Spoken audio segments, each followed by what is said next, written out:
When you're ready, Mr. President. All right, thank you, Ben. At this time, I'd like to call the North Canton City Council meeting to order, November 23rd, 2020. The time is 7 p.m. Mark, would you like to lead us in prayer? Okay. Lord, thank you for giving us this wonderful community and the honor and responsibility to represent your people in it. We sometimes think that we have more control than we actually do, and help us to understand that we're only making decisions for you for a brief moment in time. Help us today, or tonight, I guess say, to carry out your blessings in this community, and help us lead with courage, determination, compassion. Help us to be thankful during this Thanksgiving week to the things that we do have. Keep our community safe, healthy, and mentally strong. In God's name we pray. Amen. Amen. Amen. Thank you, Mark. All right, this time, if you would join me in the Pledge of Allegiance. I pledge allegiance to the flag of the United States of America and to the republic for which it stands, one nation, under God, indivisible, with liberty and justice for all. All right, Ben, at this time, would you please call the roll? Member Sharetta? Here. Member Warren? Here. Member Stroya? Here. Member Fonte? Here. Member Revolt? Here. Member Foltz? Here. And Member Peters? Here. 7 present. All right, thank you, Ben. All right, this time for your consideration, I need a motion and a second to approve as presented. Minutes from October 26th, public meeting. Minutes from October 26th, City Council meeting. Minutes from November 9th, Committee of the Whole. And Legislative Year 2019 Annual Report. Motion to approve. Moves. Do we also have, excuse me, point of order, do we also have the legislative year 2020? Yeah, I'm going to make that a separate because that's going to be subject to changes Okay, caused by actions for this meeting. okay, very good. I think there was a motion in a second. There was, Yeah. okay. All in favor, say aye. Aye. Aye. Opposed? All right, motion carries.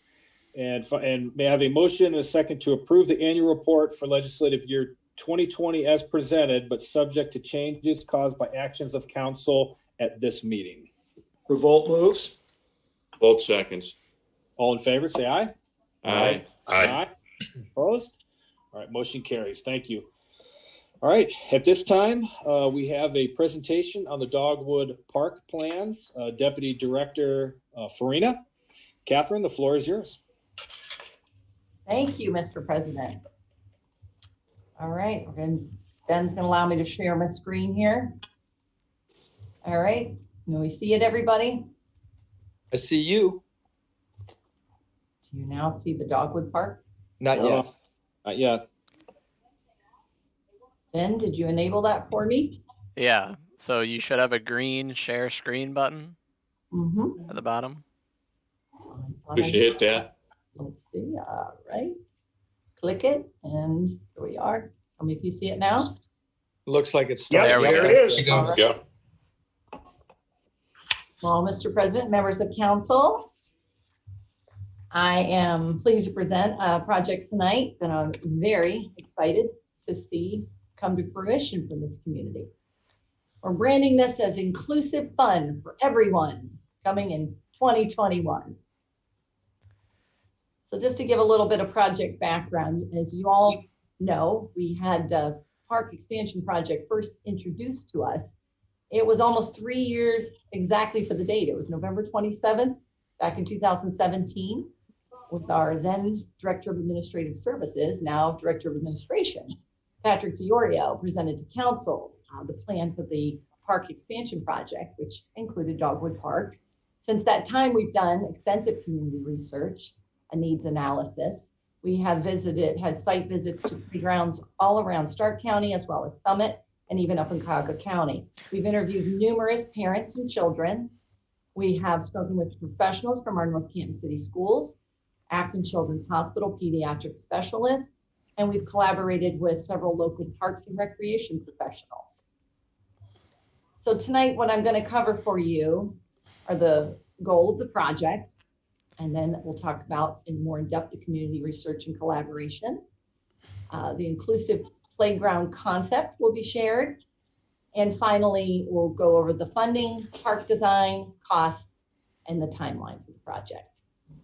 So, the goal is really to design a fully inclusive, accessible playground that will bring together families, caregivers, children of all abilities and developmental stages to play in the same space, interacting, socializing, and learning together through play. That is really the definition of inclusion. And it's going to bridge a gap that exists for inclusivity and provide a very sought out destination playground for many people to enjoy from our community and all around. So talking a little more about the community research and collaboration that we've done since 2017 when this first began, I wrote for a grant, and one of the things I did was a survey, and I surveyed folks from in the special needs community, Stark MRDD, Eastgate Early Childhood Center, the Stark Educational Service Center participated, as well as teachers and parents from North Canton City Schools. And we had the Occupational Therapy Department of Akron Children's weigh in. Most recently, I had a focus group meeting, which included the Special Education Services Department from North Canton City Schools. I have the director and a few intervention specialist teachers and therapists for the elementary school. We also had professionals from Akron Children's Hospital that were very valuable to weighing in on some of the adaptive equipment that we are considering in the park concept.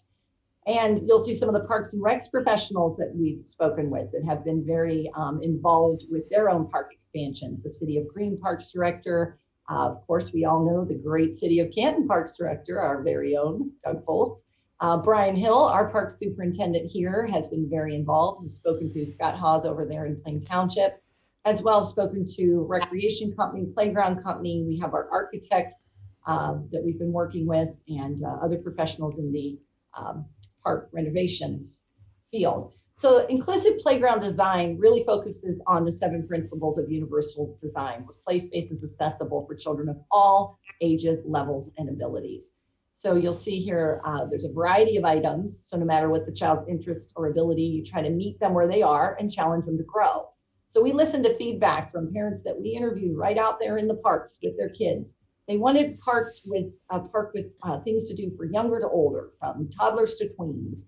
And we heard that when they come with little kids, the older kids are bored. Or if you go to somewhere where there's things that are too big, the little kids can't play. So we've got, for the older children, zip lines and rock walls. For younger children, little playhouses, musical components. And we heard from parents and grandparents and caregivers, they'd like to see some benches and seating areas incorporated. So here's your first look at a concept drawing of Dogwood Park. You'll see we have it situated on a fully ADA accessible turf. That's not grass there. That would be a compliant surface for mobility devices.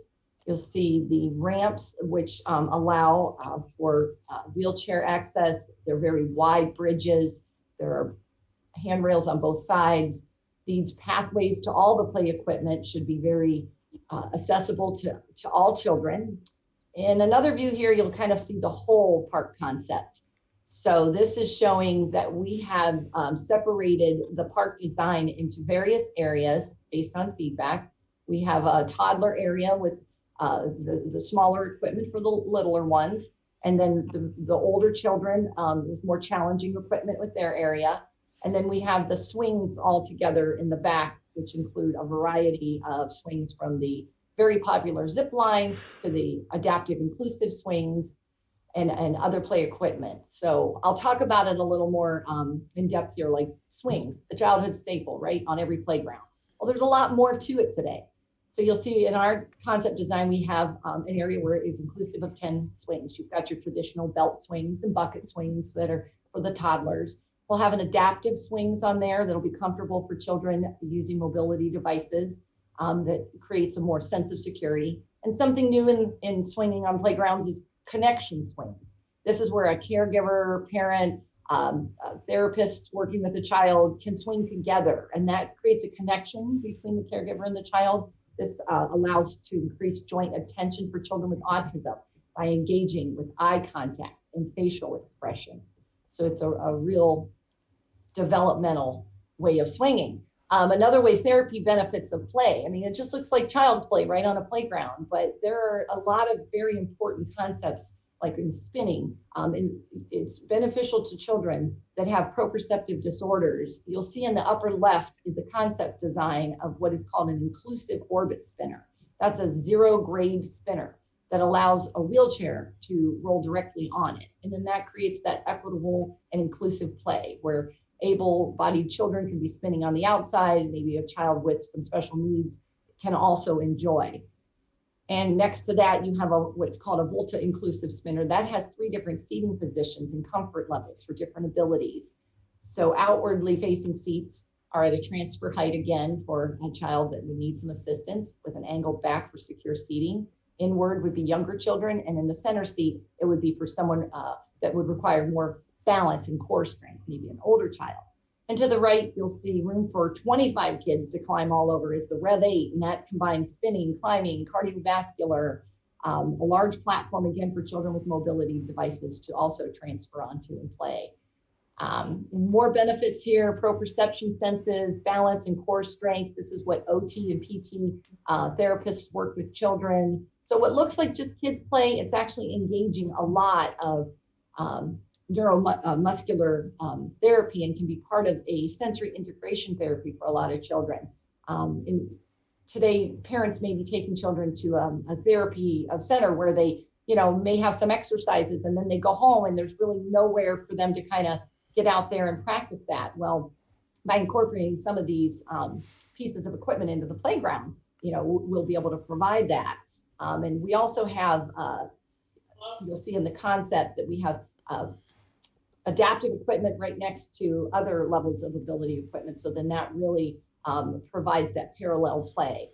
And we heard from parents, one of the things about swinging with children with disabilities is it really is an important neurofeedback that will serve as a calming mechanism, especially for children with autism or sensory processing disorders. I had one parent say that is, what the one thing when they get to the playground, that is what her child will do the most. And so it's important to incorporate a lot of that. So we looked at everything, with this concept of an inclusive playground, the problem, the solutions. Well, today, society is still learning the best ways to adapt to children with special needs. And thankfully, we're seeing many more programs that do promote inclusion in schools and other programs.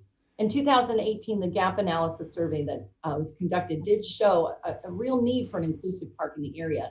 Currently, North Canton, we have 9 city parks, but we do not have one that is fully accessible to children with special needs. So we're going to address that as I showed in the concept picture with the safety surface. It's an ADA compliant rubberized antimicrobial playground surface suitable for all mobility devices. That's crutches, that's wheelchairs. The layout will be an unobstructed route to the playground and the play equipment, an ADA design with providing maneuverability around all the equipment with wide ramps and handrails. There'll be wheelchair transfer stations and ground level play components. We're going to address parking at the Dogwood. We're going to expand the parking for the current Dogwood shelter. That's very important to keep the rentals that are there happy and to lessen the overflow parking in the neighborhoods when there are big events there. We'll expand the parking to the current, as well as create new playground parking with additional handicap spaces and pathways to the playground area. The equipment will be a variety to allow kids with or without disabilities to inclusively play together, and equipment that addresses all the physical, social play, and also have some quiet spaces for children with sensory needs. Finally, there's going to be a safety component in fencing in this playground so that there would be one main entry point in and out for better safety. A caregiver could kind of situate themselves there if they have a child where it might be an issue in running. So there'll be also designated play areas as shown in the concept where you have the different age groups to minimize the unintentional accident or injuries, kind of what we heard from parents when it's only one set of play equipment. You got the big guys on it with little toddlers. And so this way we'll separate those to provide more safety. So the funding of all of this is a combination of grants and donations. as you might have heard before, we did receive the $750,000 capital improvement grant. I wrote for the Ohio Department of Natural Resources Nature Works grant for the adaptive play equipment, $116,000. We got a gracious donation from the Hoover Foundation for the playground of $250,000, as well as Akron Children's Hospital donating $250,000 for the Performing Arts Pavilion, a $35,000 grant from our Community Energy Savings Program to be used for efficient lighting, and $45,000 from our electric aggregation savings.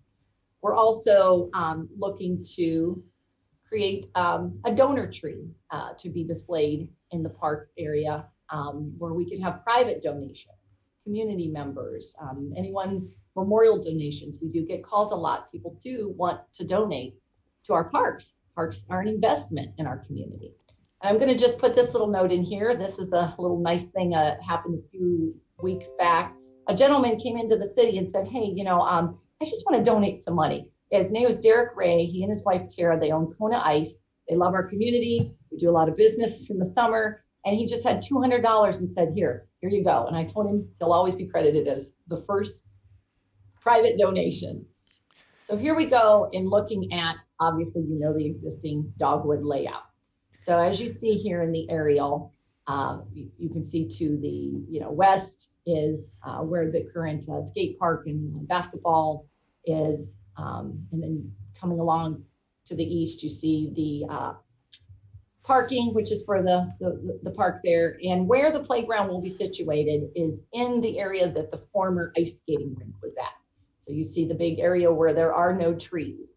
So I'm very pleased to report that the area that the playground will be in does not disrupt trees. So we already have that area kind of vacant and ready.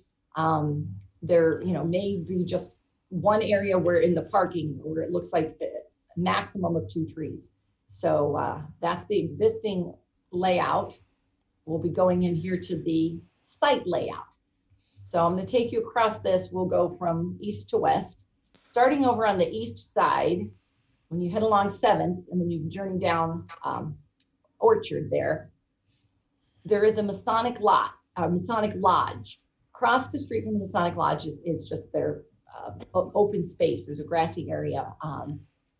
This may be something that not everyone knows, but our mayor and our director of administration, Patrick, have worked with the Masonic Lodge for an agreement to utilize that space there. The Masonic Lodge sort of uses it just as overflow parking when they have events. They park in the grass and maybe some picnics.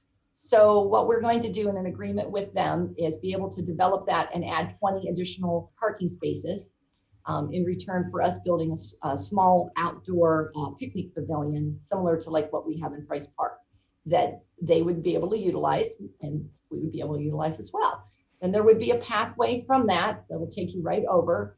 The idea of developing the Masonic parking first is to allow for that parking overflow for our current Dogwood Pavilion. Like I said, that is a very heavily rented facility. We in fact have it already booked out in April, May, June, and July every weekend, graduation parties, bridal showers, and events.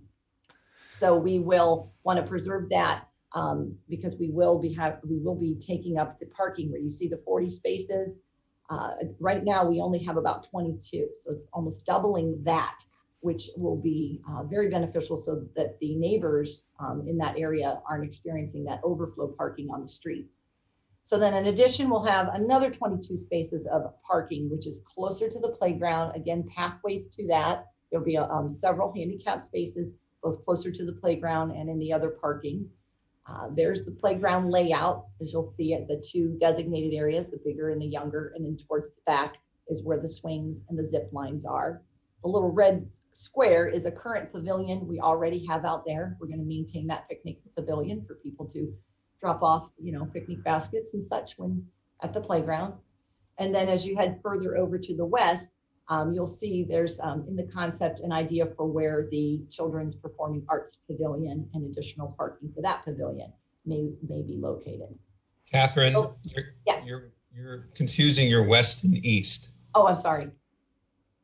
I'll then reverse that, whatever I said. All right, here is the new rental facility. And this is what the two garage doors you're seeing, those would be oriented towards dogwood. And this is the concept of kind of the outside, when I talked about the donor tree, we might be able to place that there on the outside. In the upper left corner, you see the Akron Children's Hospital Arts Pavilion. Since they did donate for this pavilion, that is sort of the artwork that they may want to see located somewhere on the building. This is a look on the inside of the building. This is sort of an indoor, outdoor, open air concept.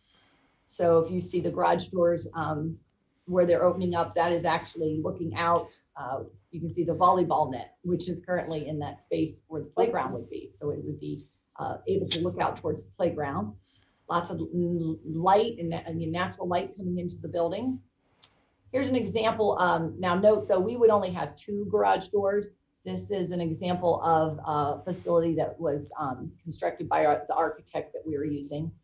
So it would have this look where you could have year-round use and be able to go out to some pavers and some additional seating. And we wouldn't be looking out onto Lake Erie like that, but we would be looking out at our beautiful new playground in Dogwood Park. Here's an example of a portable stage. Since this is a performing arts pavilion, this would be something, they use these in schools, maybe churches as well, where you could bring that out for a stage and then be able to store that away. Here's an inside look of the pavilion layout. It's an 1,875 square foot building. So you see where the portable stage could be oriented. The seating would have a capacity of 80 there. There's storage to put the stage in chairs, 2 restrooms, mechanical room, janitor's closet. This wouldn't be a full kitchen. There would be a sink area, a countertop area, maybe to put some food if you're having an event, but not a full oven or anything like a full kitchen. So here we go on the cost. Now this is just an opinion of probable construction costs. This isn't an exact engineer's estimate, but we're looking at the cost of the arts pavilion and the site work. Playground, that includes the mobility turf, as well as all of the equipment and everything included. We're looking at adding an additional restroom a little bit closer to the playground. The Masonic Lodge Pavilion cost and the parking, park site improvements, and they put some soft costs in as well. So we're looking at a construction timeline on this to start in March and be completed in the fall, October 2021. Now, I will say in order to get ready for that actual construction next year, you will see dirt moving the week of December 7th. Brian Hill's team in the Parks Department will have to start putting some fill dirt in to bring that area, which used to be as you know, the skating rink is kind of a swell there. We have to fill that in and allow that dirt to settle over the winter to bring that up to grade. So again, here's that concept drawing, and you'll see kind of broken into phases, like I said, starting with that parking over there at the Masonic lot would be one of the first phases. Then we would move into the playground and the other parking. And finally, what I've labeled as phase 3, that would be for, future skate park conversation and collaboration on the skate park usage, the value, maybe relocating, features and benefits. I think we should talk with other cities, Plain Township, Wadsworth, Hudson have skate parks. So that's something that would be later on, may not even be in 21, maybe something in 22. But here's a picture of it imposed actually on our site. So that's our Dogwood Park right there. You can kind of see over to the right is the little bit of the pool. You see Dogwood Pool, and that would be what the playground would look like. And that's about it. So inclusive fun for everyone in 21 is a sign that I hope to put over in the Dogwood Park. So when people start seeing things moving around and have any questions, they'll know what we're doing. Hope to also have a sort of town hall informational meeting. We've had a lot of focus group meetings, and now we'd like to expand it out to the whole community. So that is to be announced when we will do that, but it will be soon. Looks good, Kathy. All right. Hope Yeah. you enjoyed it. Looks awesome. Hey, Catherine, I want to make a few comments, helpful. Job well done, Pat and Kathy and administration. As we know, this has been on the drawing board since 2017. And now next year will be the year, all this acquired knowledge and planning will really come to fruition to be a great asset here in North Canton. I'm very excited about it. You guys know my background, but I think this is something that's going to attract people from all over, not just North Canton residents, but it's going to be a great inclusive playground that's going to serve the immediate area that's just very, badly needed. The exciting part of this is the concept for the whole park itself is intertwined with this playground. And through my experience, when you build it, they will come. That's absolutely going to happen here, especially with the planning and the just the criteria of gathering it, facts and information from different parks, what works, what doesn't. I think that's instrumental in making this very successful. What's nice about it is, especially with the turf, it's going to be inclusive. So, through my experience going to seminars or working with families, special needs children want to play with their siblings and their friends that don't have those needs. They want those friendships and they want to play together. So it's not a situation where you isolate, children with ADA accessibility. You actually, you include them by putting play structures together that when you swing together, or you get the example that Catherine went over, we have all these kids playing together. That's the win. The win is not to be separated, but to be included, to feel like you're part of a group and just everybody enjoying themselves and creating great memories while they're there. So I think that's a critical component of this. Obviously, the zip lines are huge. I've got some experience with those, and we'll wear out those zip line strands that you slide on. I'm telling you, everybody will be on there, all ages. I've had people 90 years old on some zip lines in some areas I've represented. So I think that's exciting. I think just incorporating this design among the nature itself, as Catherine indicated, we're not losing but maybe one or two trees in this concept. This park now is just not a playground next to an indoor shelter. It's expanded to the whole park itself, and including walking areas and nature areas that weren't available before.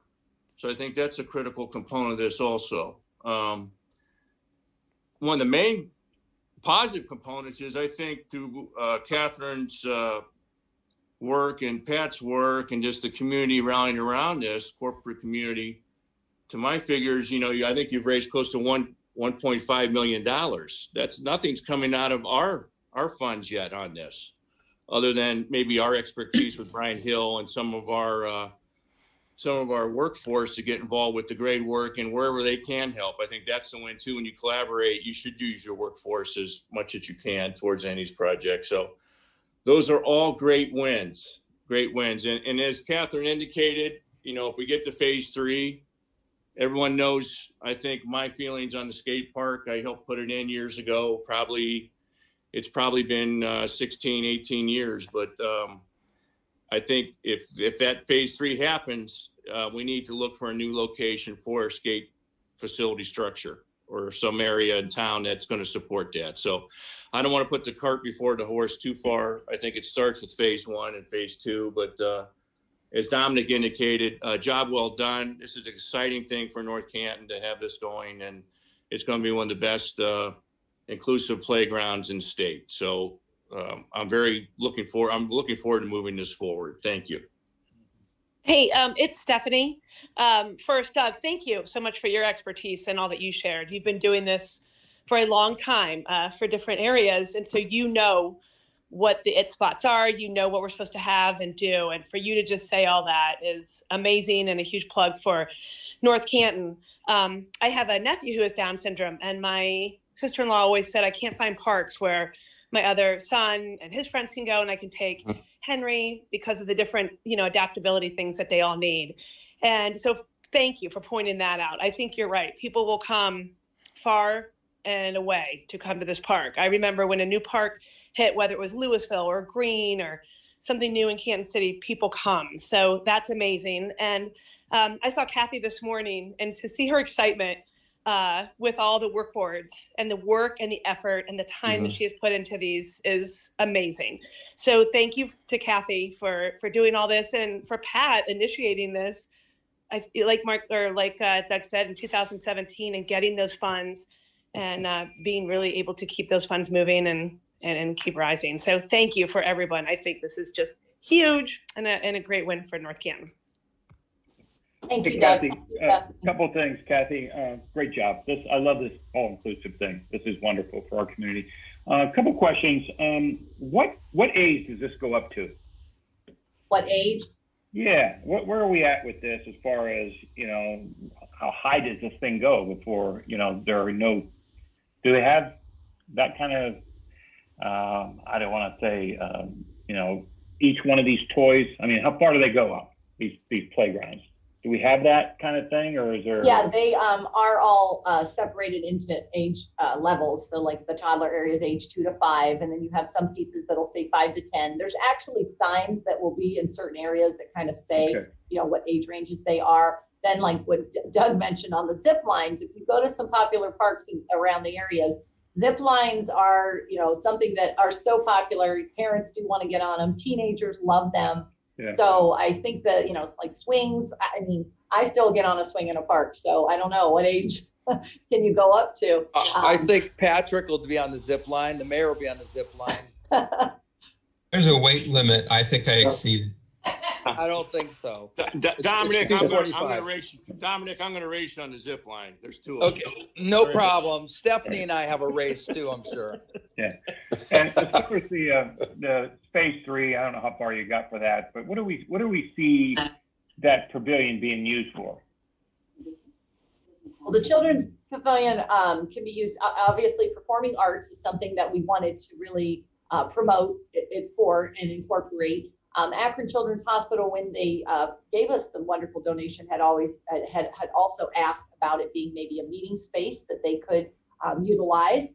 And then of course it's a rental. It's going to be a beautiful rental facility. They have one similar to it in Green, and because it is that indoor-outdoor concept, they said they get it booked a lot for bridal showers, and even they've had small weddings in the park, and then it's kind of like where they hold the reception.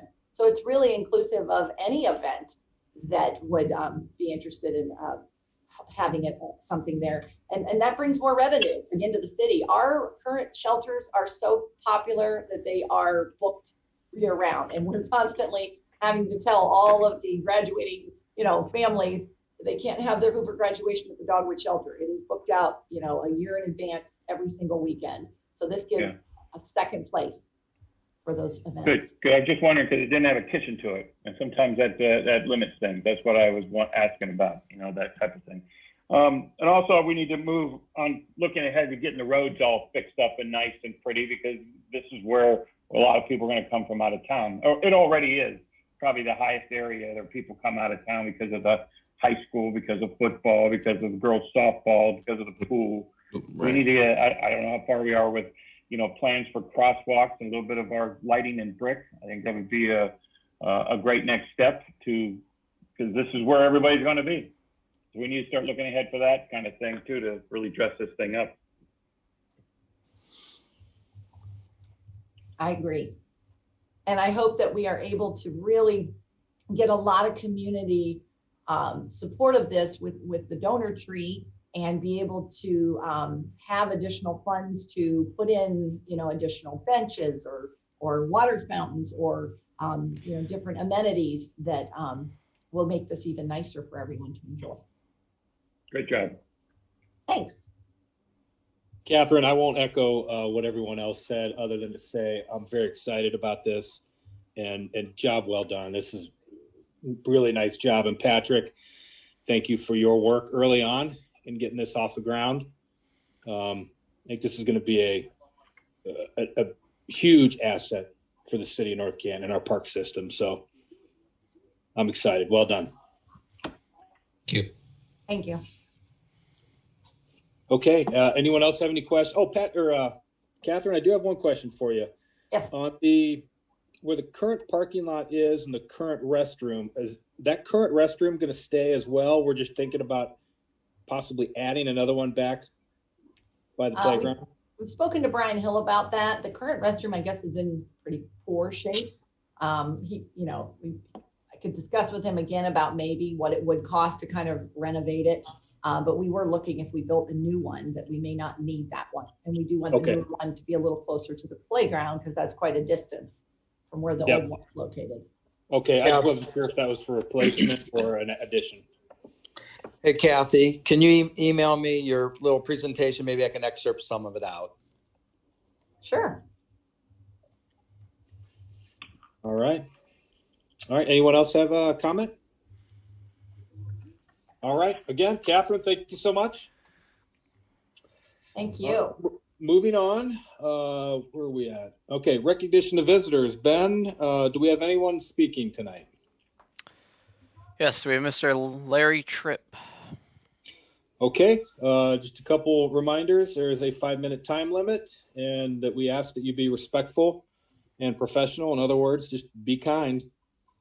And Larry, the floor is yours.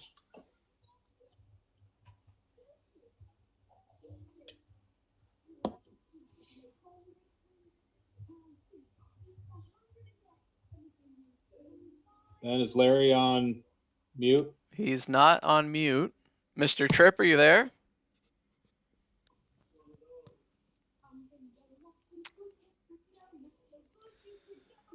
We had him earlier.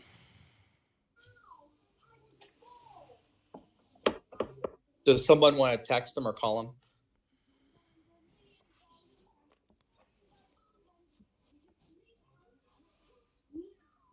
I can shoot him a quick text.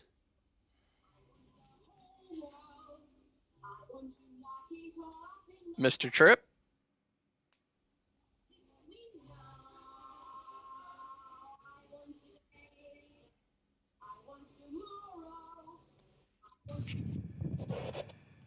Is that music from Mr. Tripp or is that coming somewhere else? That might be my background. I'm sorry. Oh, I didn't. Somebody's playing a video. I just shot Larry a text. I don't know if anybody else wants to try. Disney, baby. Charlie Brown, Thanksgiving. Hey, I'm not sure I've got his cell phone number. I think I do. Hold on. Is he on his computer or his phone on this, Ben? He's on his computer. Hold on one second. Yeah, I got him. I'm going to call him. Hold on one second.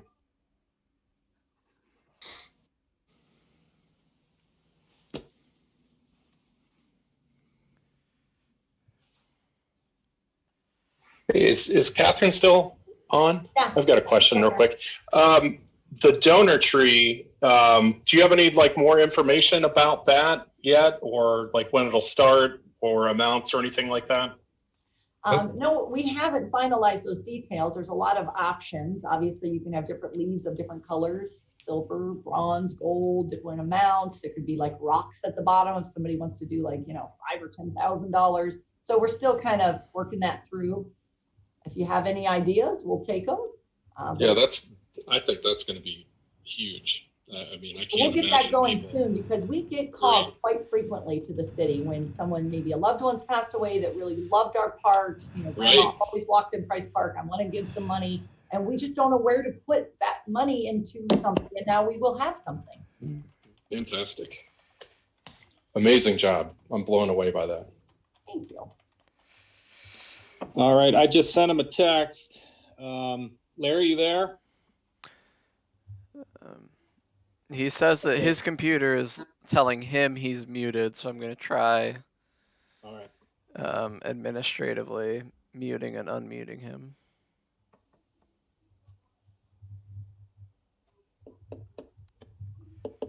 Mr. Tripp, are you there?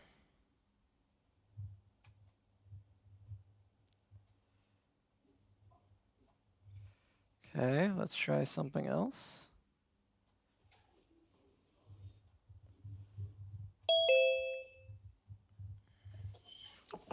Mr. Tripp, are you there?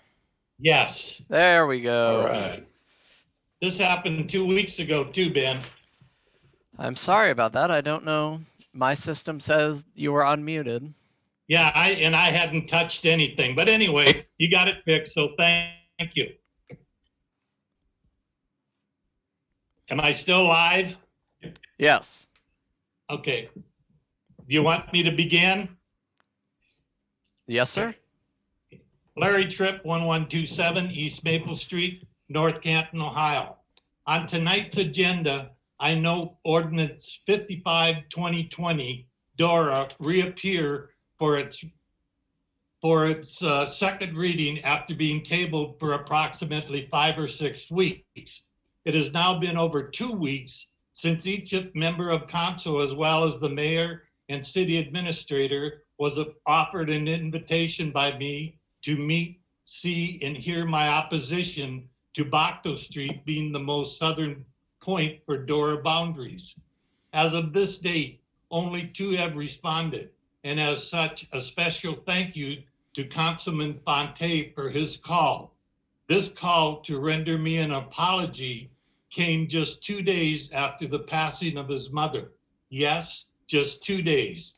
Councilman Fonte, that call meant a great deal, especially after I learned of your mother's passing during our conversation. Great respect towards you for your dedication to your position, your city, your constituents, and especially your family. Thank you. Councilman Stroya, thank you for fulfilling your promise to stop by for a visit. After a friendly greeting and a brief explanation, Councilman Stroya immediately began taking pictures of some potentially dangerous pedestrian hazards. At least 3 times I heard him say, "I can't believe this." Again, thank you. Councilman Revolt, you asked for facts, and now when the opportunity to see and hear them, you ignore the request. I would ask you, why, if the sidewalks at Bitzer Park were unsafe at time of renovation discussions earlier this year, are they now all of a sudden safe for the heart of DORA's boundaries? Councilman Peters drives by this location often and appears to be oblivious towards its surroundings. It was just a few years ago, there was a traffic fatality just about a block south of Bacto and Main Street. And right around that same period of time, 2 girls were hit by an automobile at Main and Maple Street. Shortly thereafter, council rejected an ordinance lowering the speed limit from 35 miles an hour to 25 miles per hour. Yet this city now wants an ordinance allowing individuals to carry an alcoholic beverage in one hand, a cell phone in the other, carrying on a conversation with their friend, and traffic whizzing by at 35 to 45 miles per hour. Yes, sir, a perfect storm for upcoming litigation against the city, especially with their knowledge of poor sidewalk conditions. North Canton, you have been lucky so far, but luck only holds on so long. 2 weeks ago, council brought out in a self-centered manner gender bias as being experienced in the United States. It was presented in a most dramatic fashion that left the speakers shaking and council members awestruck. I am not going to elaborate other than to say women have come a long way in leadership roles the past few years and will undoubtedly continue to flourish in years to come, unlike North Canton City government, who continues to flounder in its own worst way. Since council brought up gender bias, I would be ashamed of myself if I didn't once again bring up racial bias within the hiring of those employed by North Canton, including all safety services, part-time, and seasonal employees. As stated a couple years ago during my public speaks, not one minority employed by this city, and to my knowledge, not one employed the last 2 years later after a number of hiring. Nor will it happen with the hiring of a fire battalion chief, since one of the qualifications for this position calls for 4 years of employment as a North Canton Fire or EMS employee. Need I go further? Let's right our own ship first before council brings forward self-centered feelings of bias. In closing, I would like to thank Plain Township, along with their trustees and volunteers, for a very, very fine Veterans Day program. Ben, thank you for your patience. All right. Thank you. Thank you very much, Larry. All right, moving on. At this time, have a motion and a second to enter into executive session. The purpose of this is to review negotiations with public employees concerning their compensation and or other terms and conditions of their employment. Revolt moves. Stroya seconds. All right. All in favor, say aye. Roll call. Aye. Oh, I'm sorry. Ben, Roll call. please call the roll. President Peters, Yes. Vice President Revolt, Yes. Member Foltz, Yes. Member Fonte, Yes. Member Stroya, Yes. Member Seretta, Yes. Member Warren. Yes. 7-4-0 against. All right. Thank you very much. Wait for the breakout room. Can you please state for the record who you would like to join council in executive Oh, session? yeah, I'm sorry. Mayor, Director of Administration, Deputy Director, Finance Director, and Council.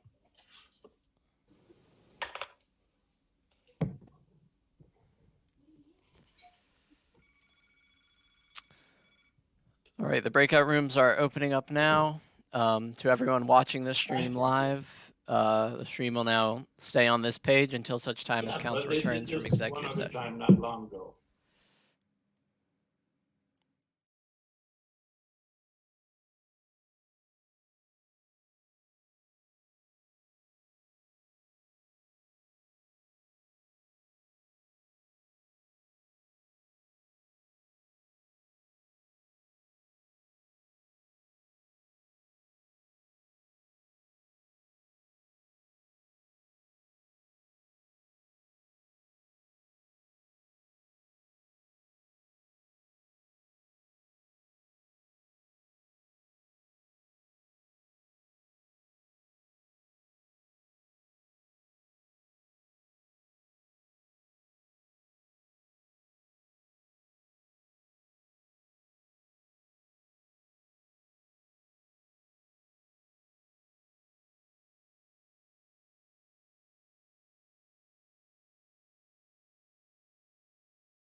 All right, I think we have everybody back. Okay. All right, at this time, I would like a motion and a second to adjourn the executive session. So moved, Warren. Revolt seconds. All right, I don't need a roll call for that, do I? No. No. All right, all in favor, say aye. Aye. Aye. Opposed? All right, motion carries. Let the record reflect, no action was taken, and Clerk Young did join us in the executive session. Okay, moving on to old business. May I have a motion and a second to read by title only, ordinance 47-20. Revolt moves. Warren, second. All in favor, say aye. Aye. Opposed? Motion carries. Ben? An ordinance to amend Chapter 1145 Conditional Use Regulations of the Codified Ordinances, specifically Section 1145.06, Schedule of Minimum Lot and Yard Dimensions for Conditional Uses in Commercial and Industrial Districts, and Thank you. Section 1145.07, Supplemental Regulations for Certain Uses, as more fully described below. Yeah, thank you, Ben. Sorry about that. Chairman Revolt. Thank you. 4720 and 4820 are companion pieces eliminating the restrictions for outdoor dining. This particular ordinance 47, you had to have a conditional use to escape from 4820, which said your dining had to be inside an enclosed building. So we're going to eliminate enclosed building. We're going to eliminate the conditional use. I think we all believe that this is an effort to assist our restaurants, particularly during the COVID period. And I think we have heard no other comments opposing this. I think the restaurants will have an opportunity to plan through the winter and be ready to go in the spring. Any other questions or comments about 47 or 48? If there are none, I move we adopt the third reading of ordinance 47-20. So moved, Cool. Warren. A second. All in favor, say aye. Aye. Aye. Opposed? Motion carries. All right, may I have a motion second to read by title only, ordinance 48-20. Revolt moves. Warren, second. All in favor, say aye. Aye. Aye. Opposed? Motion carries. Ben? An ordinance to amend Chapter 1137 Business Districts of the Codified Ordinances, specifically Section 1137.03, Schedule of Permitted Uses, to remove the words "in completely enclosed building" from the restaurant use under retail/services. All right, thank you, Chairman Revolt. Just addressed this, so I'll entertain a motion and a second to adopt the third reading. Revolt moves. Warren, second. All in favor, say aye. Aye. Aye. Opposed? All right, motion carries. Thank you, Darrell. May I have a motion and a second to read by title only, ordinance 55-20. Revolt moves. Warren, second. All in favor, say aye. Aye. Opposed? Motion carries. Ben? An ordinance establishing a designated outdoor refreshment area in the city of North Canton under Ohio Revised Code Section 4301.82, approving related safety and sanitation plans and providing for oversight and review. All right, thank you. Chairman Revolt. Thank you. Because slides have been so popular this evening, I had a small deck prepared. Margie, are you on board? Hi, yes, I am. Can you pitch up the slides? I had Margie do a little research for us. Margie, why don't you show us what we have? Okay, hi everyone. As Daryl mentioned, I did some research concerning the DORA just to try and address a couple of concerns that came up regarding the DORA in and of itself. Ben, can you go to the next slide? So I asked some key questions to two cities. I talked to Hilliard and Louisville because they both have DORAs in place. So I asked them, how long have you had your DORA in operation? Have you had any police issues specifically associated with the DORA? So do you need more police? Have you noticed more people calling the police because of the DORA, because of drinking? Has your city seen any increased business revenue when the DORA was in operation? And then lastly, this COVID-19, how did that impact the businesses and the DORA in and of itself? So first is Hilliard. They first implemented their DORA in 2017, and their city council reviews the DORA yearly to set dates of operation. So up until this year, Hilliard's DORA only operated for special events like music that they had in a local park or something. They would say, okay, we're going to go ahead. This is a special event. We're going to have our DORA operating. In 2020, they changed things up and they ran their DORA Wednesday to Sunday until September. The person I talked to from the city said that there was no policing issues nor a greater need for police because the DORA was in operation. And the city believes that there were business benefits for having the DORA. And they predict an increase in revenue, although they did not have any solid statistics on that. I did reach out to the Chamber of Commerce. However, I didn't hear back to them. So I don't have any solid statistics, but the overall general idea is that this was a good thing for their business revenue. For COVID-19, that's where Hilliard saw actually the most benefit because having this DORA in place gave community members the opportunity to go and support local businesses, restaurants, or small businesses, but not feel confined to that restaurant or that establishment. So they could still go out, enjoy themselves, and support the community, but not put themselves at risk. The city also has two parks that they outfitted with benches to support the DORA and different events that they have going on in conjunction with the DORA. Next slide. Thank you. So I also talked to a couple establishments in Hilliard. I was able to contact 3 out of the 6 restaurants included in the Hilliard DORA.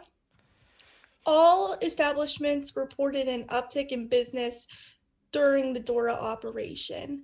One business reported that their business benefited generally and during COVID-19 specifically, so they definitely noticed that more people were taking advantage of the DORA because, like I mentioned earlier, they could be outside and still have refreshments and support their local businesses. A second business had some more concrete numbers for me. They said that they reported sales increase between $600 and $1,000 per night when the DORA was operating and when the city had live music events. They reported that they would have an increase in families and people, just generally people in the community, but also families come out to hear this live music events. And they feel that the DORA definitely did help have some sales so that people could get a refreshment and enjoy the music at the same time. So the city of Louisville was the second city that I went and talked to. This was the first year of the Louisville DORA. So they have a little bit less feedback to give me because it's so new, but they reported similar results. They didn't have any policing issues nor a greater need for police because the DORA was in place. The DORA did help businesses during COVID-19, again, because citizens could go out, get fresh air, and support local. And the city does not have any numbers as of yet about revenue or economic impact related to the DORA because it's so new, like I said. And then, so our key takeaways that I found from this small case study is there was no policing issues related to the DORA, no increase in police, no people acting, disorderly conduct or something that you may fear because of alcohol. They did not see any of those issues arise and a need for police as a result. There was general business benefit, and especially businesses benefited because of COVID-19. So people were able to go out, support local, and still be safe and follow COVID social distancing and being outside. And that's all I have. Margie, thank you. Does council have any questions for Margie? No, that was a good idea. I'm glad you did that. Thank you. Thank you, I'll Marty. tell you what, we've You're got a pretty talented intern here. I think the takeaway as we move to the second reading of this is it reinforces this notion that we really want to monitor the DORA as it unfolds, both here and elsewhere, to be alert to any issues or opportunities that may come up. But I think the most important thing, and again, this goes back to what we just did with outdoor dining, this can have a potentially positive effect on struggling businesses.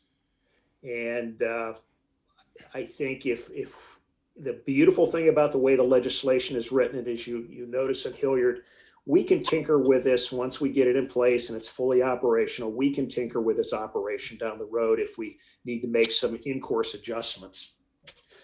I still got a lot of questions on this. I think even Larry brought it up during his thing. I think we've had this thing tabled now for a good amount. Do we have enough liquor businesses? Are they close? I mean, I wouldn't mind bringing this back to committee because she's just given us a lot of more information. I mean, we're looking at this thing every day, Monday through Sunday. We're looking at our licenses. Let me finish, please. We're looking at our licenses so far apart. You know, when I don't know, Margie did a fabulous job, by the way, Margie. Are those establishments close to each other, right next to each other? We're spread out 3 miles away from some of these places. So I think we have a lot of questions still on what this is all about. Do we want someone coming from, North Main Street, carrying a cup all the way down to South Main Street to get a fill up? Is that the look we want to see in our town? And I've had these questions brought up to me from citizens. This isn't just Mark speaking, this is a lot of community members. So I think we need to bring this back to council. I would make that motion rather we continue to move forward with this, because we just got a good PowerPoint maybe we need to look at from some of this other data that's put up there. And why have we? Do we have enough liquor licenses? Mark, Go ahead. Yeah. Mark, it's Dom. So like, you got to think like this. This is kind of like a tool in the tool bag. So the way we're set up now, it's not as conducive because you're right. There's too many spread out businesses. But what we're trying to do is create an atmosphere on the Main Street drag that as businesses come forward and they get more licenses and more opportunities, that's where it's going to really come into play. We're just getting things in place to do this. And if anybody knows more, please chime in. Well, do you think a door is going to make a business come into town to be a liquor place? It's an added tool in your tool bag. I do, Mark. Especially for the eating out, the restaurant. This is Daryl. First of all, you need 4 establishments with a liquor license to have a functioning door. In effect, what we've got, I think we've got 2 right now, and possibly a third. Correction, we have 4. We have 4? Perfect. We have 4. Okay, so we will have a potentially functioning door. All right. And that assumes that the holders of the permits follow their requirements under law. But let's go back to one critical point. We have across the street at Hoover an unused facility. There are a couple of potential liquor licenses over there that could come into play, and the DORA could be the deciding factor in getting some business investment on that ground level. Right on. I have no hesitation about coming back and tinkering with this. And if you have questions, Mark, I would suggest that we get them in writing, and we'll have Margie run them down, and we can bring them back once this thing's in place. If I may also add that under the Ohio Revised Code that allows us to make a DORA, council must make a final decision within 60 days of the publication that council's considering it. So we are out of time to send it back to council, to committee. Yeah, so if we don't do it now, it's done. All right, some of the other questions I had is you got these signs that are going to go up and down Main Street. I don't even know what they look like. I mean, how close apart do they have to be? Are we putting all these signs and littering our Main Street just for 2 or 3 weekends of people walking up and down drinking? Signs, I had submitted that what they had done in Hilliard. I thought it was very innovative. It's about the size of a sign, a standard street sign, Mark, that would say like, no parking on this street, those little rectangles. And they mounted them on the trash receptacles that they use. They use a black stainless, wrought iron kind of look. They put these trash receptacles on the street. I had submitted this as part of the DORA map, and we had indicated on there where approximately these trash cans would be placed. And on one side of it is a sign that says, "Welcome to the DORA." On the other side of it is a sign that says, "You're leaving the DORA." So there's no sign-posts. There's no putting them in the street or in somebody's yard or on light poles or anything like that. They're on the trash can. And So why it's did we dual decide purpose. Monday through Sunday? We're talking every day. Why didn't we go? You can see that some of these, like Hilliard and that, they started out and then they went to Wednesday through Sunday, which seems a little bit more, makes sense than every day of the week. Someone could just walk up and down Main Street when there's really Mark, we nothing going can on. do that. My suggestion is this, as Ben indicated, this particular legislation will expire if we don't take action. Once you have it in place, as the slide earlier suggests, we can come back and tweak this any way council wants. So we can defeat it and start over at a later point, go through the entire process, or we can adopt it and make alterations. I say we adopt it and make alterations to it, and we can always tweak it later. And like I said, Always tweak it. Yeah, Mark, I think this is a good thing, but the sidewalks, like Larry said, I agree. That's in our plan, is to get the sidewalks. We got a lot of things like that that's going to be going on in conjunction with all the other things we're doing, I guess. So how far apart are liquor establishments?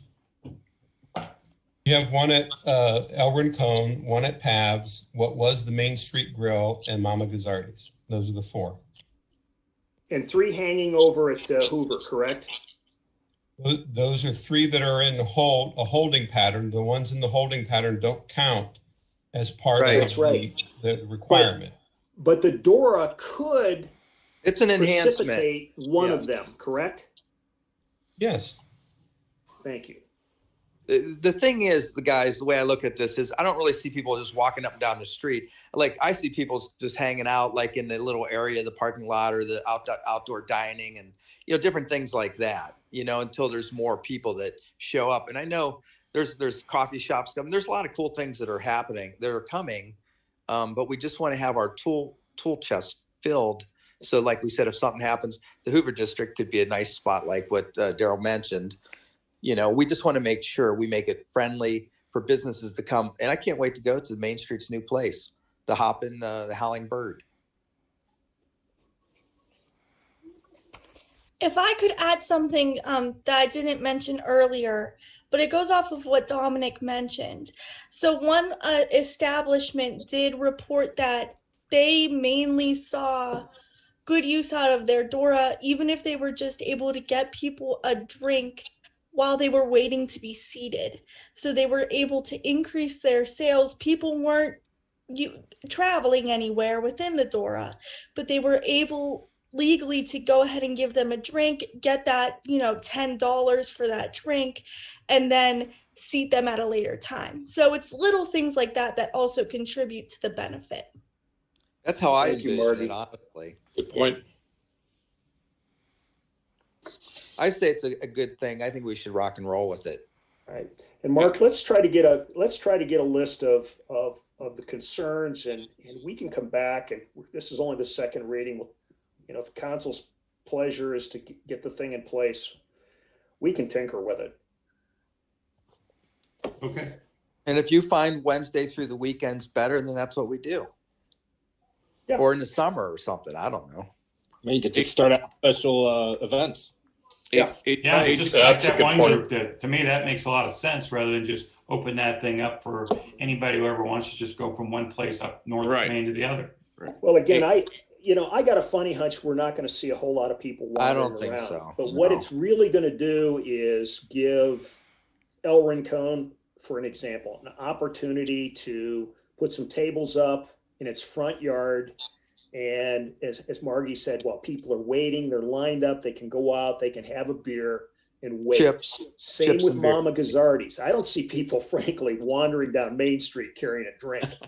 But what they can do is if Mama Gazzardi's is smart, they'll convert part of that parking lot of theirs to an outdoor dining and beverage Absolutely. area. Absolutely. That's what I do. Hey, Daryl, I had a follow up. As far as further north, like TD's Tailgate and the Grinders, they're the ones that maybe could benefit at some point because they're close in proximity. If you wanted to share it, if they use that parking lot somehow, or even the back parking lot areas. I mean, I haven't really looked at that, but I think that's a possibility. Yeah. Okay, we can. I mean, that's a conversation we can have down the road. I'll submit some questions. Thanks, Mark. Good advice. All right. All right. If there aren't any more, I move we adopt the second reading of ordinance 55-20. Full seconds. All in favor, say aye. Aye. Aye. Opposed? Soretta abstains. All right, Soretta abstains, 6 in favor. Motion approved. All right, moving on. May I have a motion and a second to read by title only ordinance 66-20? Revolt moves. Full Story seconds. of seconds. All in favor, say aye. Aye. Aye. Opposed? All right, motion carries. Ben? An ordinance authorizing appropriations for current expenses and other expenditures and related one-time permanent transfers of monies made to various funds for the period beginning January 1, 2021 and ending December 31, 2021. Thank you. Chairwoman Warren. Okay, this is, we're talking about the budget again. And I know that a couple people have talked throughout the week, talking with Gina or Patrick or myself, just to keep talking about certain things within the budget. So I know one thing, and I just wanted to make everyone aware, and it doesn't have to be a budget amendment, but we were going to just move some dollars from one project to another so that there'd be some monies relating to Portage. Does anyone want to comment on that, or? And Doug, No. you had talked about that before. I'm favor of that. I think council, there's a sentiment of council to do that. So yes, I'd like to see that happen. I concur with Doug. I have another question that I tried to get an answer this week. Nobody returned my call. You know, we did put that $600,000 in for our school traffic thing. I never really got an answer what that was going to be for. That seems like a lot of money that could be used for that corridor. Where are we at with that? There was supposed to be a traffic study. And I mean, I did add, I think I called Rob this week. I never got a call last week. Maybe he was on vacation. So I do have a question about that $600,000 to go into the area around the potentially new school that we were going to spend on whatever. I don't know what that was going to be for. I never got a real answer. Well, let me just ask, Mark, why are you not calling me? I called Rob, nobody got back to me. And I put this Rob out. doesn't have the answer. I have the answer. It's part of our budget. Okay. I mean, this isn't the only issue. I mean, there's a lot of other questions that seem to resonate. They go to other people when it is just very easy to call the administrator and get the answer to your question. Okay. We'll so I'll be talk happy to tomorrow on answer it. your question, even though it wasn't asked of me. But Well, I did bring it up during the budget period, never heard back. So you never called me. You haven't called me at all. We text on a couple issues not related to budget. Okay, so do we want to talk about this now? Or do you want me to call you tomorrow? I'll be happy to answer your question. I said that. Okay.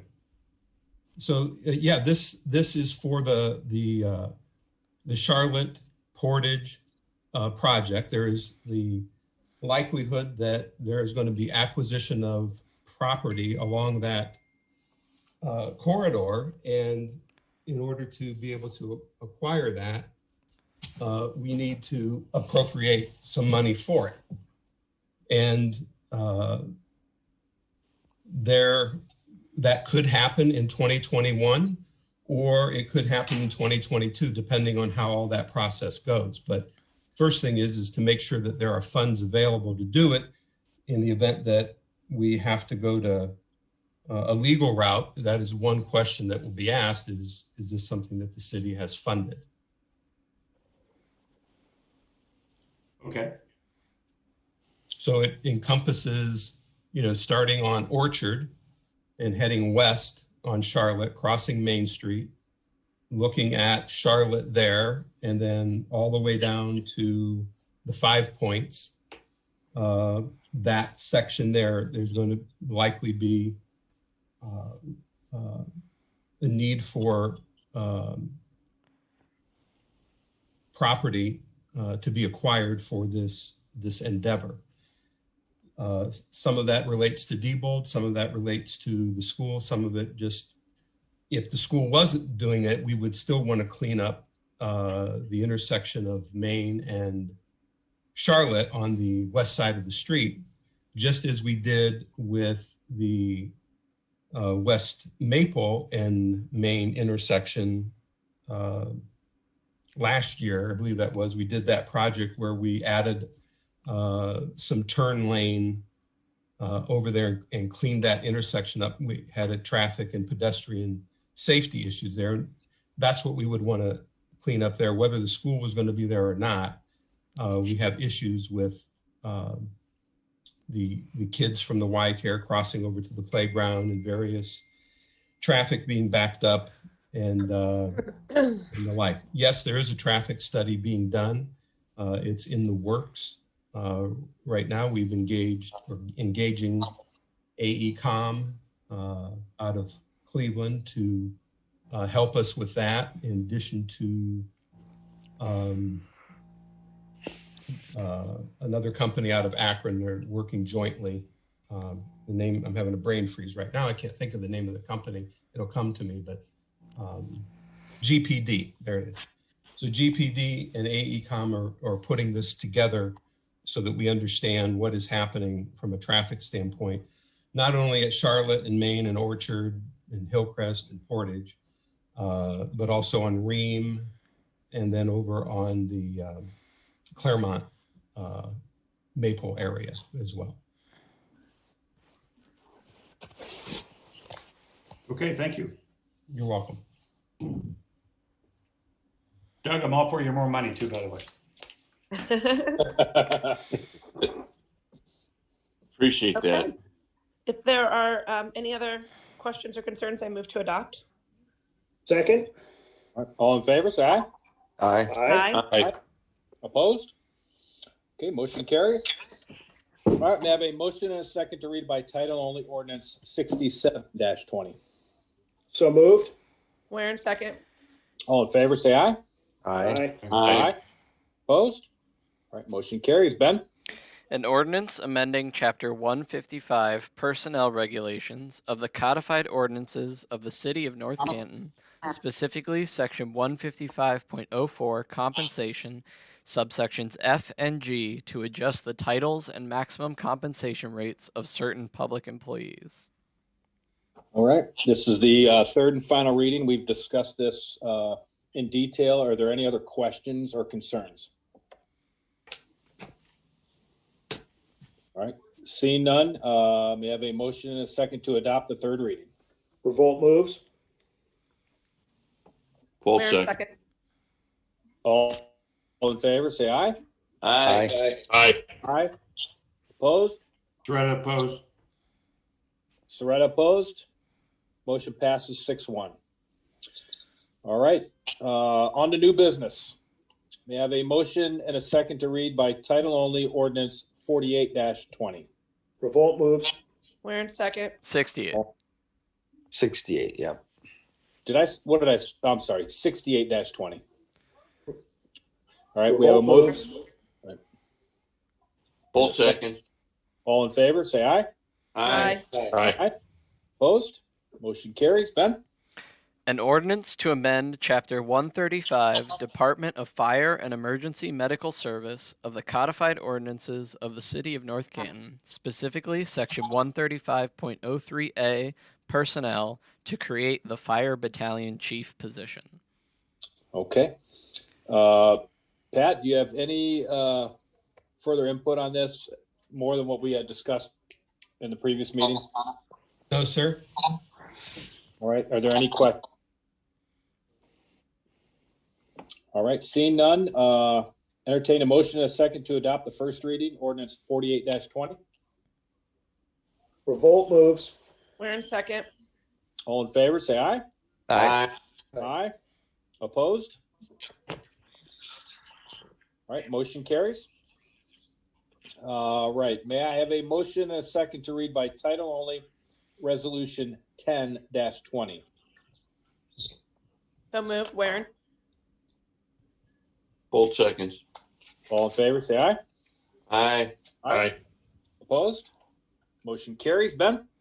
A resolution to adopt rules for the Council of the City of North Canton, Ohio, as attached hereto and incorporated herein as Exhibit A, and declaring the same to be an emergency. All right, thank you. Chairman Stroya. All right, this is what we discussed in I think it was 3 committee meetings before. These are the rules of council. We've talked pretty in depth about them. I think, let's see, Daryl and I were talking, and I think you and Ben had discussed a potential change.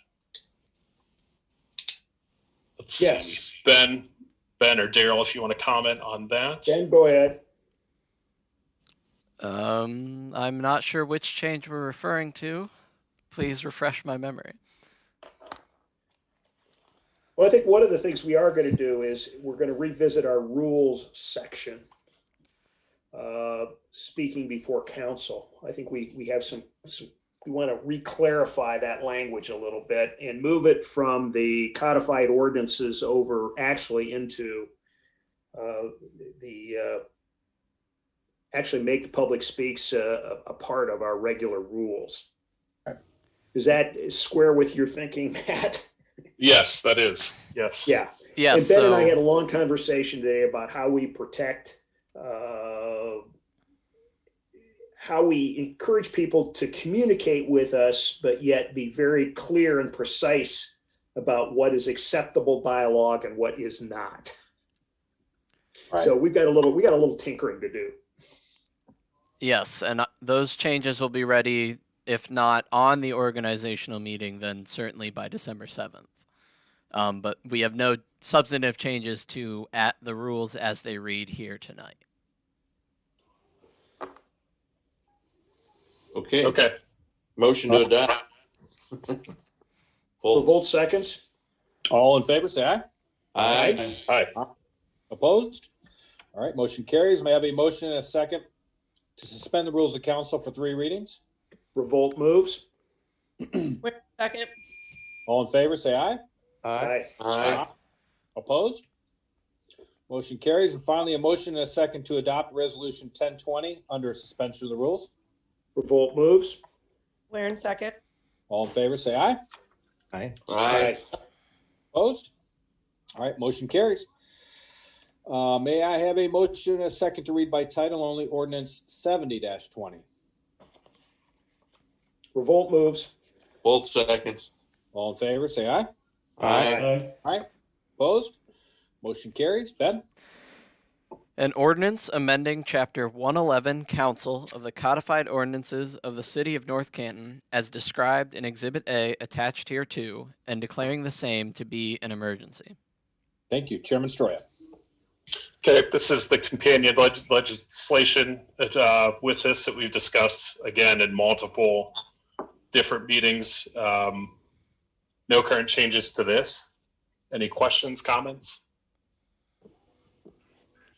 No. Motion to adopt. Revolt. Warren Both second. seconds. All right. All in favor, say aye. Aye. Aye. Aye. Opposed? Motion carries. May I have a motion and a second to suspend the rules of council requiring 3 readings? Revolt moves. Warren second. All in favor, say aye. Aye. Aye. Opposed? Motion carries. And finally, a motion and a second to adopt ordinance 70-20 under suspension of the rules. Revolt moves. Warren second. All in favor, say aye. Aye. Aye. Opposed? Motion carries.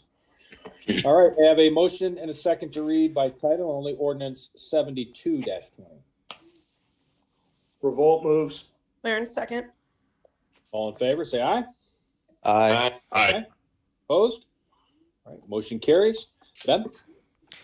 An ordinance authorizing a mediator to grant specific awards in the collective bargaining process by and between the City of North Canton and the Fraternal Order of Police Ohio Labor Council Incorporated Police Lieutenants and Sergeants, the Ohio Patrolmen's Benevolent Association Patrolmen, and or the Ohio Patrolmen's Benevolent Association full-time dispatcher/lead dispatcher, if negotiations continue past December 31st, 2020, and result in a mediation conducted by the Ohio State Employment Relations Board. All right, thank you. And Pat, correct me if I'm wrong. What we're basically doing here is giving you authorization if the negotiations go past a certain date. Once an agreement is in place, everything reverts back to what date? January 1st, January 1st. And that 2021. 2021, yes, thank you. All right, any questions from council regarding that? Nope. Okay, seeing none, I'll entertain a motion in a second to adopt the first reading, 7220. Revolt moves. Where in second? All in favor, say aye. Aye. Aye. Opposed? All right, motion carries. On to department reports. Deputy Director of Administration. Wait, Jeff. Well, we'll get that in a final call for business. Oh, perfect. Thank you. All right. Okay. Yeah.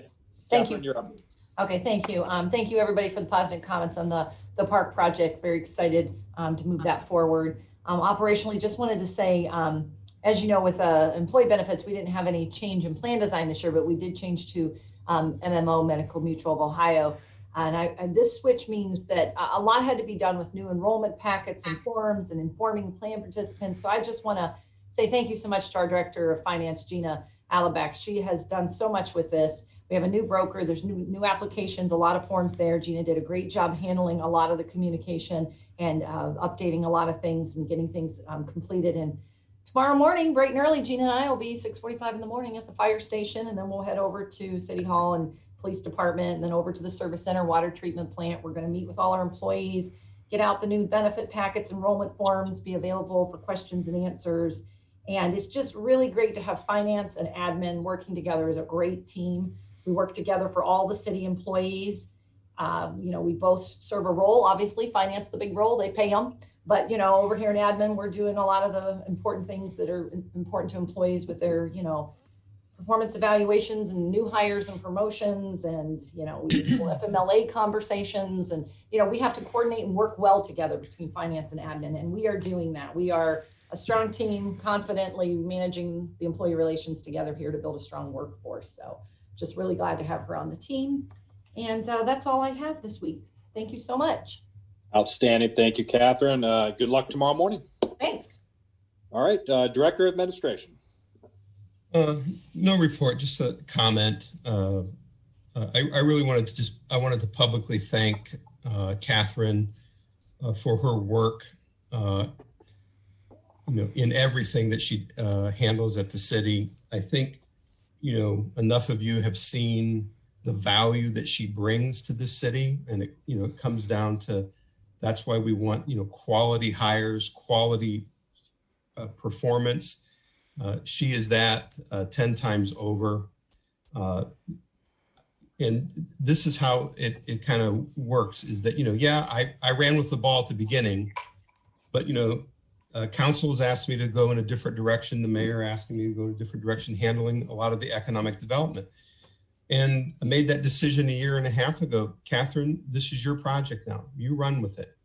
And she just amazes me, the amount of work that she puts into it, her organizational skills, the depth of research on the park expansion projects. It's phenomenal. But she does the same in whether in employee relations, personnel stuff, and handling the day-to-day operations that are tasked to her, and along with the team that she has, successfully put in place with Kelly Hart, Tracy Cole, Janine Woodside, all contributing immensely to moving the city forward from an administrative point of view. And I just never really get a chance to say that. I wanted to make sure I said that about her this evening. Thank you. Love that. Thanks, Pat. Thank you, Patrick. I'm honored by your comments. Thank you, Patrick. All right, next up, Mayor Wilder. Yes, President Peters, just allow me a few minutes here. I want to clarify a few things for us. Again, Patrick, thank you for your comments regarding the team that we have in place up here. I'm very fortunate to be working with some very talented people who care immensely for the city and for the projects that they've been entrusted to do. So, again, thank you to our team, and I appreciate council's vigorous dialogue tonight on issues. That's what we're here for, to discuss things, put things on the table, and come to decisions. And but I think what we talked about tonight are steps to help us move forward, and having some of those things in our toolbox. We just need to refine those, and I appreciate council doing that. In regards to Mr. Tripp, again, always you're welcome to address council. I just want to remind him and everybody else listening that, our city is an equal opportunity employer. And we're an employer who agrees to not discriminate against any employees or job applicant because of race, color, religion, national origin, sex, physical or mental disability, or age. So we do have a varied workforce here working for the city of North Canton and for our constituents and for our stakeholders. Also, for Mr. Tripp, I appreciate your comment also complimenting Plain Township for their veterans presentation. I thought that they did a good job too. But I just want to bring to your attention also, and any other listeners, tonight's council meeting, that our Veterans Day message from the mayor, I want to share that, and it's in, you can read this in the Our Town, North Canton, November 2020 issue. I was honored and asked to do an introduction for the North Canton Middle School presentation on their Veterans Day. And if you go to the North Canton School website, you'll be able to find links probably to all the elementary schools in our intermediate school who did programs, for virtual programs in honor of Veterans Day. And I just want to reaffirm that, due to the COVID-19 guidelines and restrictions on large gatherings, I made that decision not to allow the traditional assemblage of a large gathering of veterans, families, and friends and public at Bitzer Park to recognize Veterans Day. I hope everyone can understand that with the health, safety, and well-being for all who would attend is paramount. And I suggested to our readers of my article, and when I shared this on video with the North Canton Middle School as part of their introduction to Veterans Day, that they could offer a veteran a way of appreciation for their service. And I also mentioned that you could visit any of our service memorials here in North Canton. Naturally, the one at Bitzer Park, and we had two down at the Price Park on the west entrance side, the Gold Star Family Memorial Monument and the Blue Star Mothers American Memorial. I stopped at both of those and I saw people visiting those. And my remarks are also not only on video with the North Canton Middle School presentation, but also in the Our Town North magazine. And what I said in those remarks for veterans, as for myself and for you, Mr. Tripp, or anybody else listening, they are meant to be sincere. And I'd like to bring to council's attention also, and are listening, that how very fortunate we are to have a hometown university called Walsh University. May I continue? Yes. Yeah, you're good. Yes. Okay, I'm sorry. I was honored to provide a proclamation, and on November the 17th, 2020, that marked the 60th anniversary of the founding of Walsh College by the Brothers of Christian Instruction, whose mission was to bring values-based education to all who seek it, regardless of means or circumstances. And since that time, Walsh University has grown to encompass a 136-acre campus, including 27 buildings and 15,000 alumni, paving the way for generations of young adults around the world to pursue more than 100 academic minors and majors. And it was fitting and proper that to accord official recognition to this year's Founders Week celebrations, which was just concluded, as it commemorated on Monday, the 16th, the Founders Plaza. So it's certainly my honor as mayor to provide a proclamation and welcome our Walsh University's 7th president, Dr. Tim Collins, to serve in a guidance and leadership for Walsh University. So I just wanted to make that known to our community once again, how fortunate we are to have a university that's 60 years old right here that took an alfalfa field and look what it is today. So thank you, Dr. Collins and Walsh University, for making North Canton your home.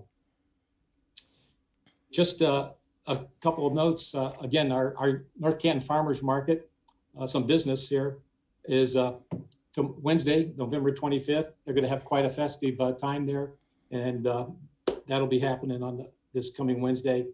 Hope people understand City Hall is going to be closed on the 26th and 27th, Thursday and Friday.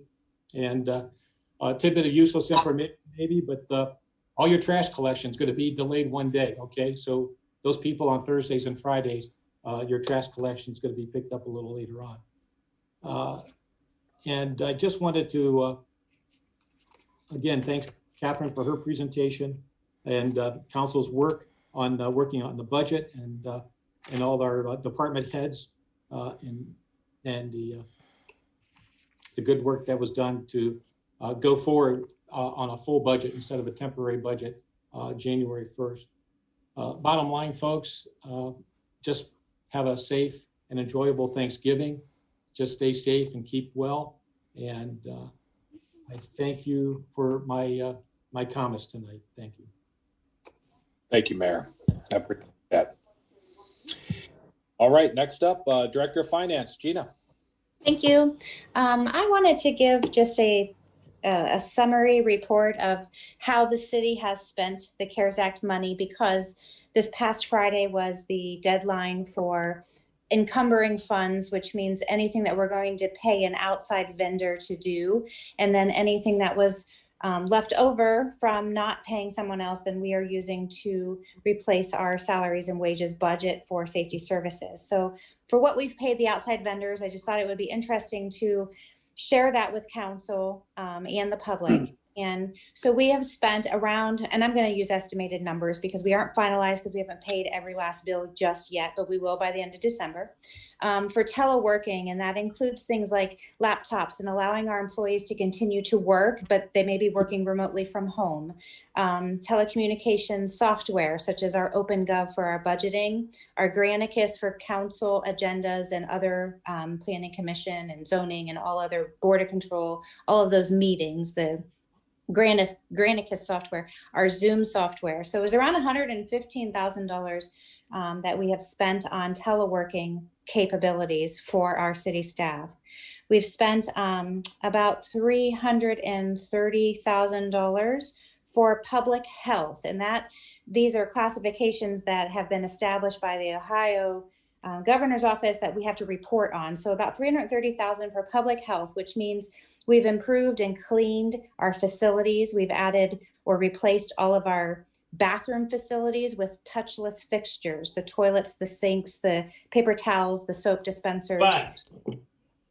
We have space separators as far as social distancing, those kind of things. The things that you'll see coming in we also have temperature kiosks. So when you come in and you look at this iPad and it tells you that you are a safe temperature to enter the buildings.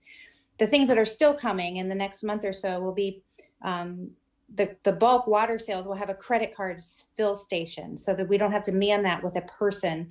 It'll have a credit card swipe station there. And we'll also not be replacing, but right next to the drop box that is outside of City Hall in the back parking lot. And we're also going to add one in the front drive-through. There'll be payment kiosks where people can pay their utility bills. You'll be able to insert, it's almost like an ATM machine, and it will be posted to your account. So that's something to look forward to coming in the future. And then the last category is PPE, which is personal protective equipment. And the city has spent about $5,000. And those are things like face shields and masks and those sorts of things. So about $450,000 has been spent so far, and about $700,000 will be spent or recouped to help the city pay those salaries and wages since March for fire, and police and dispatch. So I just wanted to give you a quick recap on those different categories of how we spent our CARES Act funds. All right. Thank you, Gina. Thank you. All right. Next up, Engineer Graham. Thank you, Mr. President. Just a few updates on our ongoing projects. First, you've certainly noticed that we opened our Eastville project back on Friday the 13th. Don't know if that's an omen or not, but we got there and opened her up that evening. East Maple, really pleased with the progress out there. I don't know if anyone's gotten a chance to drive out there, but you can really see, get a flavor of what it's going to look like upon completion. What you'll see in the next 4 weeks or so, we started on it this morning, is the construction of that decorative intersection at East Maple and Mark Court at that signal.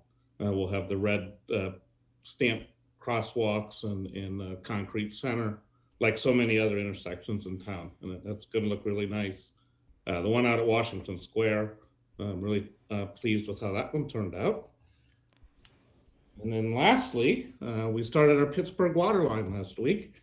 In just 3 days, we've already got close to 400 feet of water line installed. So we'll be working on that one probably up through the holidays. And if there's any questions, that completes my report, Mr. President. All right. Thank you, Rob. Anyone have a question for Rob? All right. I guess that means you're doing good then. Thank you, Rob. All right. Council Clerk, Ben. Thank you, sir. I just want to start by publicly giving a very big thank you to Margie Straub, who's been our council intern for this past semester. Tonight is actually Margie's last council meeting with us for the semester. So I'm glad she got her opportunity to present her research to you guys. She's been helping me with a lot of little research projects over the semester for you all, but this was the first one that she got to present herself. So thank you for all of the amazing hard work she's done all semester long. And then second, I would ask council, when you get to the calendar section, to consider adding a special council meeting to follow the organizational meeting. As I mentioned, the DORA does have a deadline for council's final action based on the dates of publication, and that deadline is December 4th, but our first regular council meeting will likely not be until December 7th. Okay, we will do that.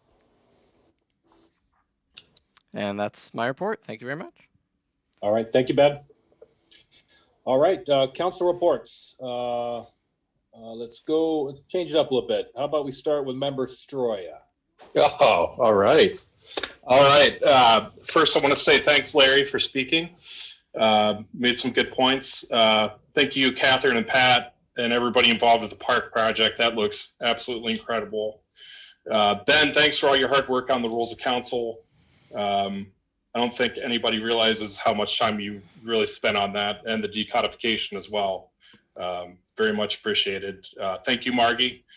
Mayor, I want to say thank you for your continued communication and outreach to the community. It's very refreshing.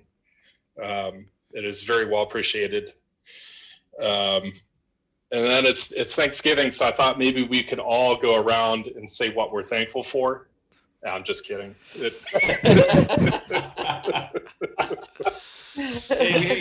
I gotta have food in front of me to be thankful. For super long meetings. We're gonna have a big turkey Yeah. in front of us, man. And football playing. That's it. I just want to end by saying support local businesses.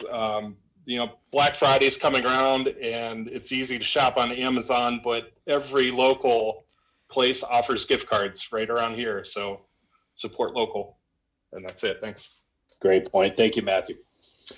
All right, Member Soretta. Yes, good points, Matt. First of all, Rob, thank you for your road work. It looks really good, coming along really well there. Things are open. More people are happy with that.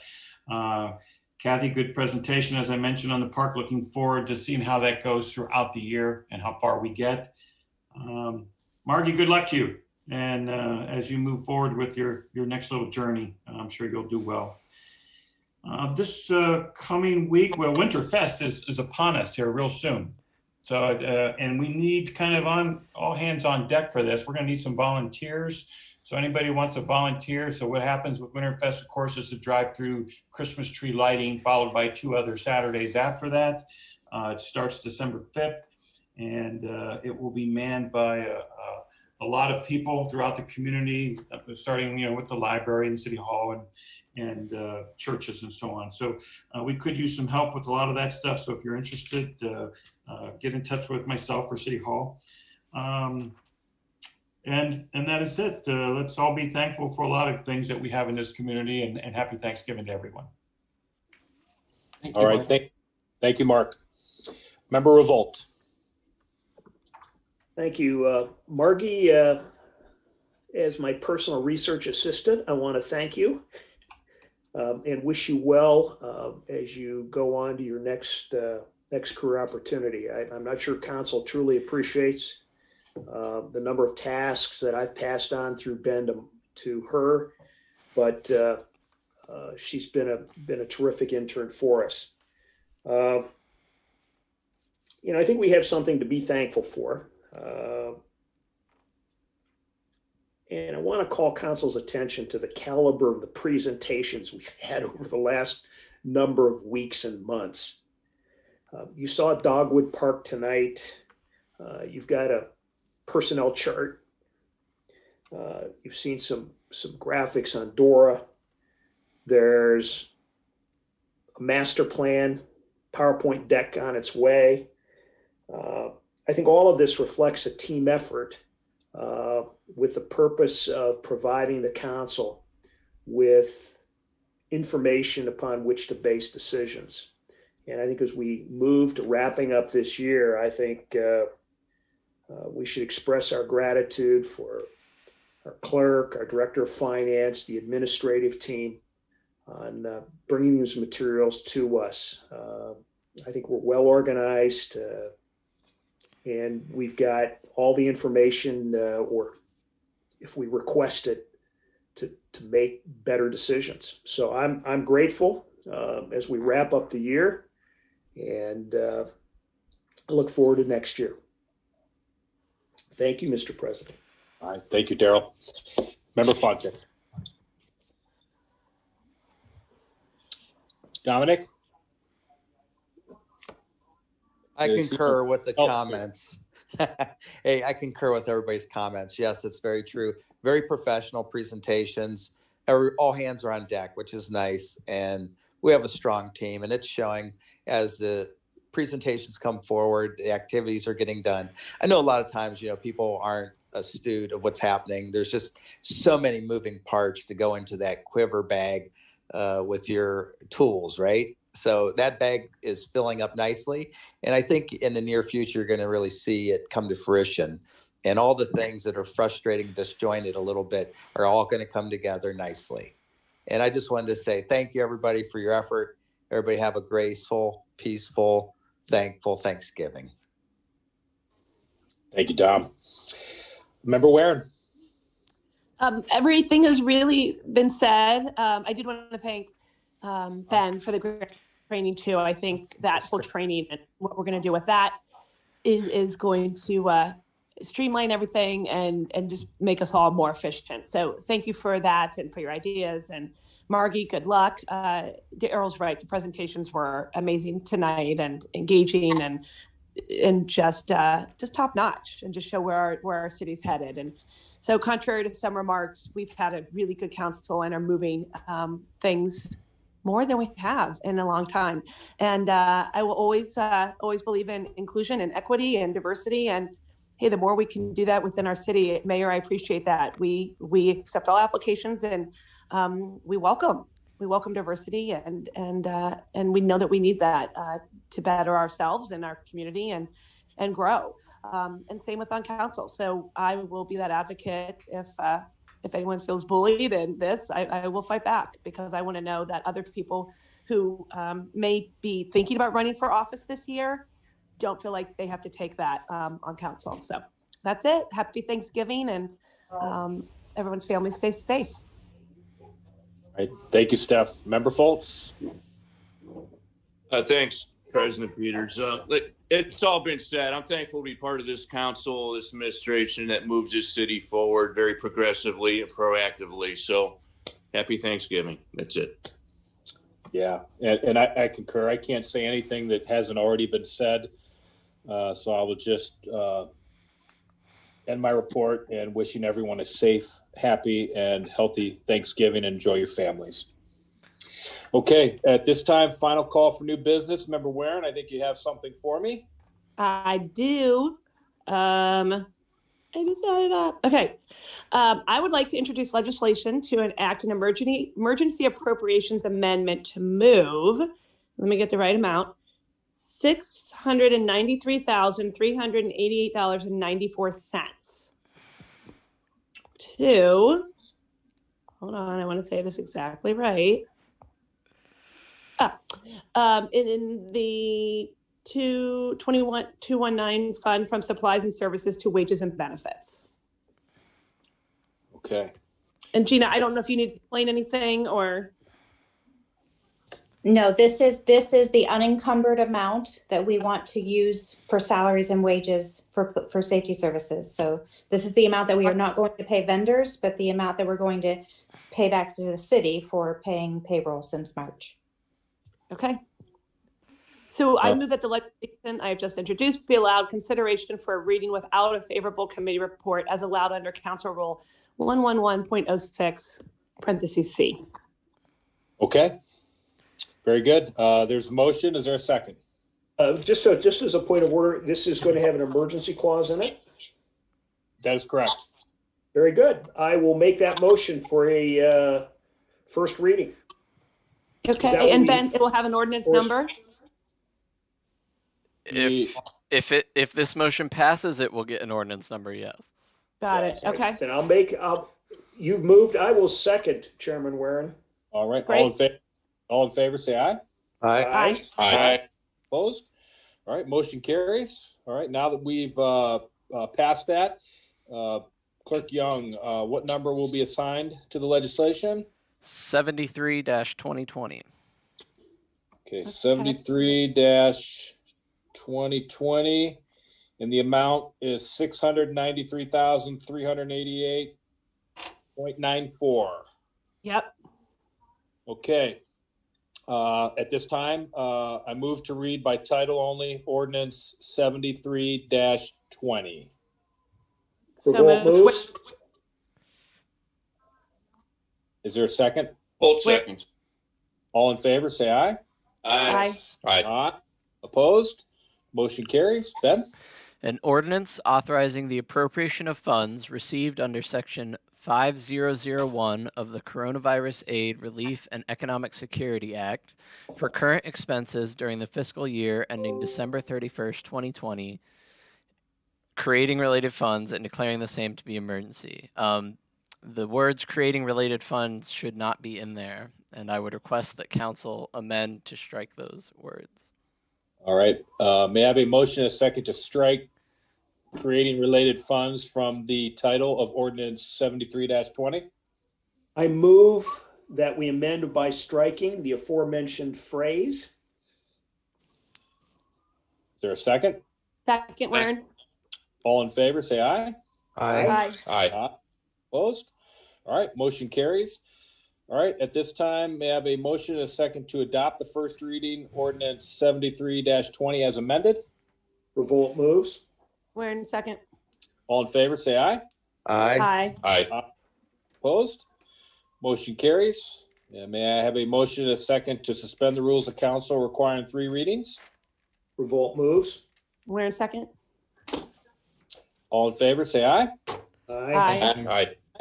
Opposed?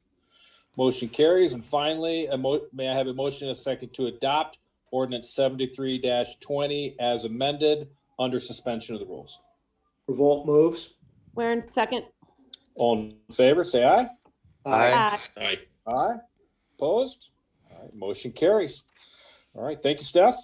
All good. Thank you. All right, thank you. And thank you, Gina. All right, our meeting calendar, our next meeting, December 1st, 2020 at 5 p.m., organizational meeting of council. And Ben has asked us to add a special council meeting following that, directly following. So I'll entertain a motion in a second. No, I don't have to do that. We're just going to add it, right? Right. Is this Okay. a Zoom meeting or in-person meeting? This is Zoom. Okay. The Ohio legislature has passed the extension. Okay, very good. Thank you. What date did they extend it to you? June 30th, 2021. Aha, thank you. Okay. All right. So we'll have a regular special council meeting directly following the organizational. And I promised Daryl I would keep this meeting short. So we're just 2 minutes under 3 hours. You're welcome, Daryl. I appreciate that very much. You're fired. Yeah. I will Keep this in mind at the organizational meeting. That's good. I'm going to remind everybody, trust me. Yeah. This is past my bedtime. All right. I'll entertain a motion to adjourn. So moved, Warren. Revolt seconds. All in favor, say aye. Aye. Aye. Opposed? Motion carries. We are adjourned. Have a great evening, everyone. You Thanks. too. Happy Bye, Thanksgiving. everyone. Thanksgiving. Happy Thanksgiving. Be safe.